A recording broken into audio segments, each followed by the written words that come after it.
It's a question of national resolve.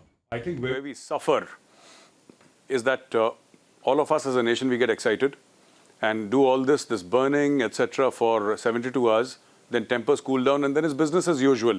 Now, there needs to be a national intellectual churn. And when I use the word churn, I mean that there needs to be serious thinking. Where do we want to take it? This cannot be a knee-jerk reaction, Shravan. It has to be well thought out. If you want to boycott Chinese goods, please understand that the majority of stuff that we use is Chinese. Is it possible to boycott?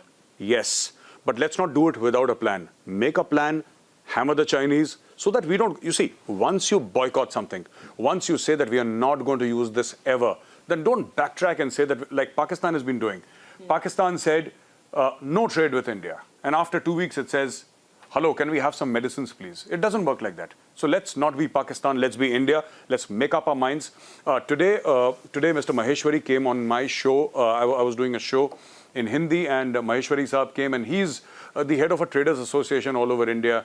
And they've got something like 7 crore big and small traders. And he said that 7 crore traders across India had taken an oath that they will start boycotting Chinese products. Now, look at how India did not have PPE suits. India did not have testing capability. India did not have whatever it took to fight coronavirus.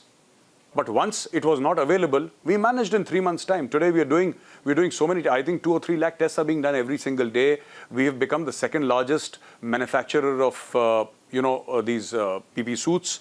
We're doing so much because it has actually come upon us, and we have no other way but to do it because nobody else is giving it. Similarly, if we have that sort of mission in our mind. Lastly, Shravan, again, I would like to iterate my same point again. It has to be planned. And it's not just emotion. It has to be cold, logical fact. Do we have the ecosystem in place today? Because it requires OEMs. It requires people manufacturing small little parts. Even things like a mobile phone has hundreds of suppliers who manufacture stuff which finally makes a mobile phone.